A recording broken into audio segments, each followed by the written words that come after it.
Force Adventure Outdoors. This week, it's opening weekend of the Georgia bow season. Had a lot of fun, did something I'd never done before. Took 2 deer opening morning of the season. Had a little hiccup with some of the footage. I got the camera turned, doing a self-video, self-shot from the stand. The deer took about 5 more steps. I pulled the trigger. She's right in the bottom of the corner of the video. It's still dark. It's 7 o'clock in the morning, well after sunrise, but inside the woods, the footage is a little dark. Got some really good footage of the second kill, the recovery, everything that happened, some really interesting events that took place. Force Adventure Outdoors, opening weekend, Georgia bow season. Enjoy the footage.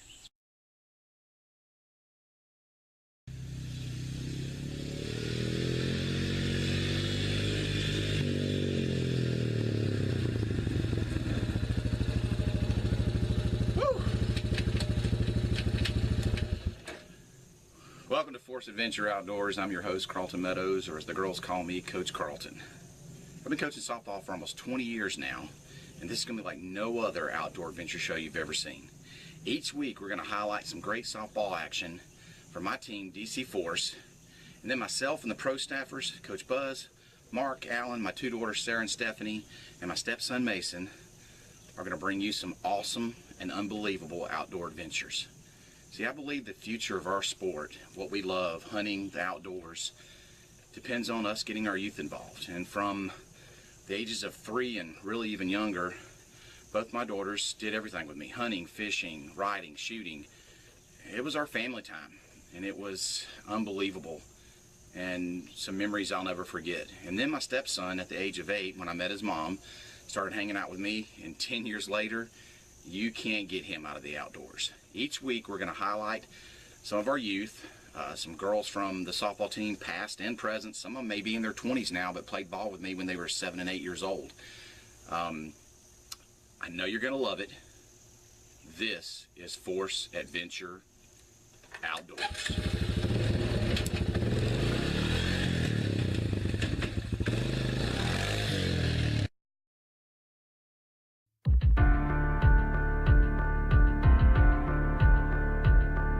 The sound of 1,000 voices calling your name. You can have the light of the world blind you, bathe you in grace. But I don't see so easily what you hold in your hands.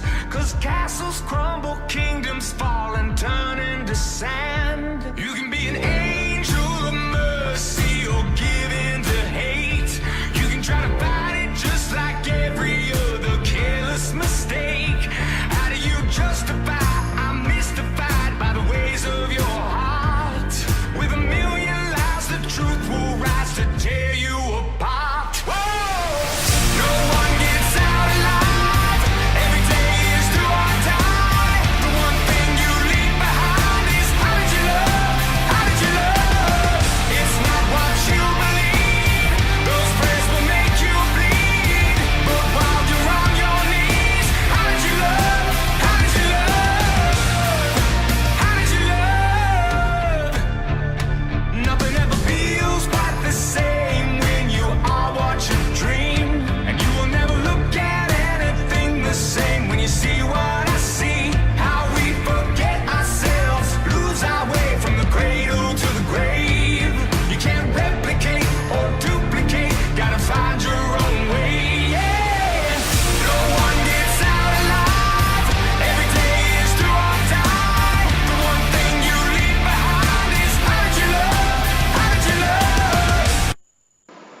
Just a few minutes after 6 a.m. opening morning of bow season, safely tucked into my stand. Sun just starting to come up. Here in the pines on my property, I've got a lot of trail cam footage, pictures of numerous does, a couple of bucks coming into the property. I'm hoping that this turns out to be a good morning and see a lot of deer. Even if you don't get to take one, just being able to see the wildlife and sit out here and watch the sun come up is awesome. So stay tuned. Hopefully this is going to be a great opening day.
missed the deer completely. I'm not sure.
Opening morning of bow season, September 8th, 2018.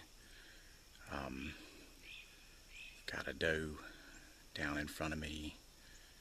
It's about 7:30ish. I have to look back at my phone when I text Mason and see what time I text him.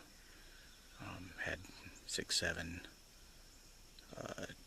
adult does, a couple of yearlings come in on me this morning before daylight. I actually spooked one of them. I thought the morning was over with when I spooked that one. Came back, filmed them at the feeders about 75, 80 yards away from me, so nothing I'm going to take a shot at. So the only thing I could hope for was that when they left the feeder, they actually came my direction and not the other 20 directions they could go. 4 of them came my way. One of the adult does, about 30 yards, quartering to me, and I slid the shot right up in between the front legs and the neck. She never moved. She went straight down to the ground, right where I shot her at. Pretty sure I got it all on GoPro, so I'll have to wait and see what the footage looks like, but I'm going to go do the recovery here in just a minute, get some footage. I got my new Cam-X crossbow that I actually took on a gator hunt a couple weeks ago, and shot my gator with it, and now I'm able to take a doe on opening morning of bow season, something I've never done. I've shot one on opening evening of bow season, but not opening morning of bow season. So this has been a very cool morning, lots of deer, lots of activity, able to get one on the ground, and let's go do the recovery.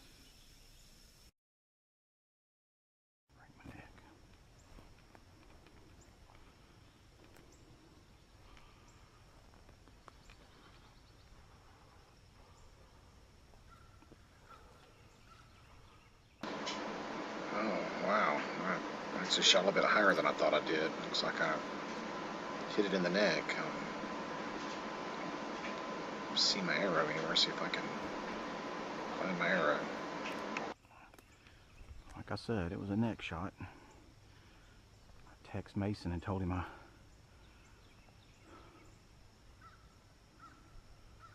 shot a doe at 30 yards, and it was a neck shot. And it was definitely a neck shot. No messed up meat here. Have no idea what my arrow is. All right, so opening morning of bow season. As you heard a while ago, I shot a doe 30 yards out in front of me with my Cam-X crossbow. Shot a little bit higher than I was aiming, but a perfect shot hit her in the neck. She dropped. She never went anywhere. I've got down and checked it out. That was around 7:30 when I shot that doe. I shot a first one at 7 a.m., but I thought the arrow, well, I know the arrow hit a little sapling limb in front of the doe and kicked downward, so I thought I had completely missed. But after I checked on the one that was out in front of me dead, walked over to where my arrow was on the first one I shot around 7 a.m., and the arrow has blood on it and intestinal fluid, so it did hit the sapling limb like I heard, and it kicked the arrow obviously down, and it's a bad shot. So I've climbed back up in this stand. I'm gonna give it about 45 minutes to an hour, and then we'll try to see if I can get on any kind of trail, if I can find a trail of on the first deer, and hopefully recover it and have 2 deer in the back of the truck, taking them to the processor. Back straps in the, fresh back straps for the grill, meat in the freezer. Never shot a deer opening morning of bow season. I've shot one opening evening of bow season, but not morning, and it appears now I've shot 2 does opening morning of bow season. So hopefully I'll be able to recover the first one that I shot at around 7 a.m. and we'll have a 2 bow kill opening morning of bow season. So stay tuned, and hopefully we'll be able to recover the first one. Been tracking this deer for an hour and a half. Found a few spots of blood,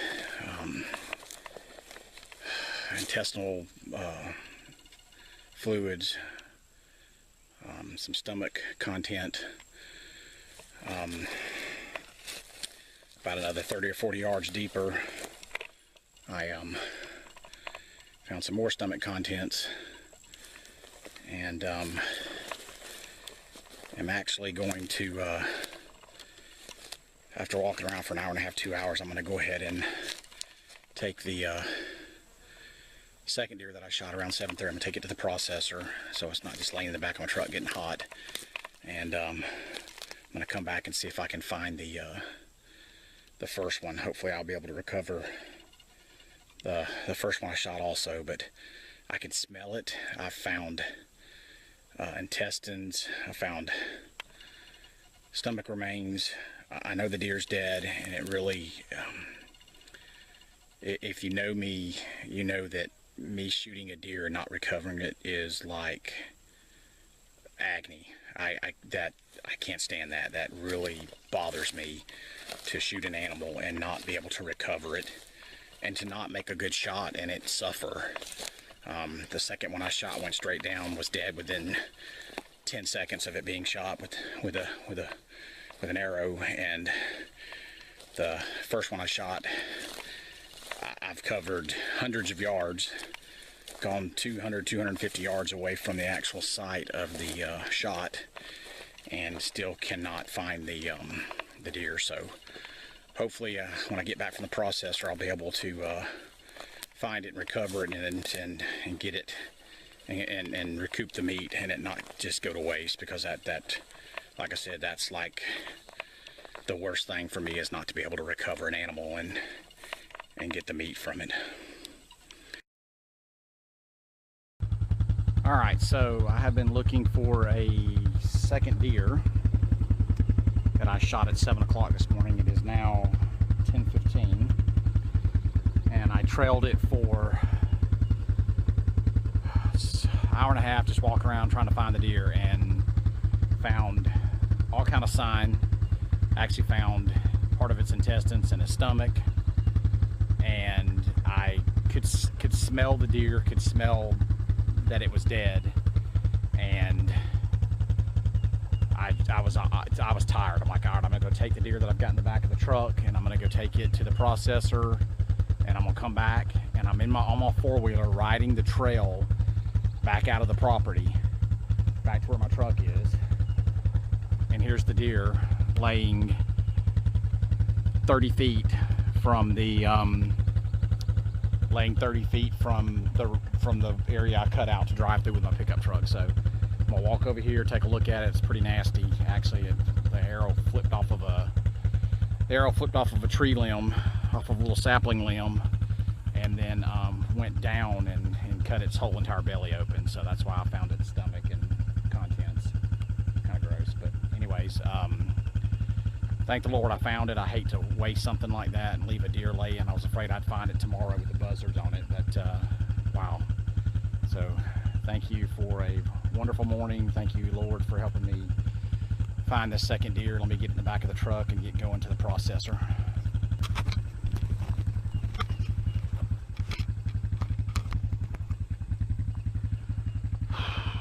There's the board.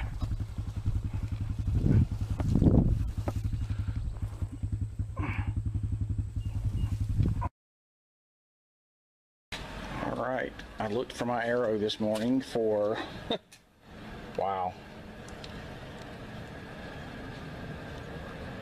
Looked for my arrow this morning for 15 minutes, and couldn't find it. And Po Boys Processing called me and told me they found the arrow, and this is what was left of it. So I'm assuming that it either broke off inside the deer, or I don't know. Yeah, it looks like it broke off inside the deer. Wow. Well, at least we know where the mystery is solved now.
GOPRO staff, thanks for watching.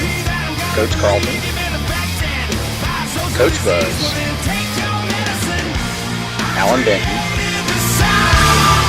Mark Cochran, Ryan Meadows, Sarah Meadows, Stephanie Meadows, and Mason Cochran. Music by Shinedown.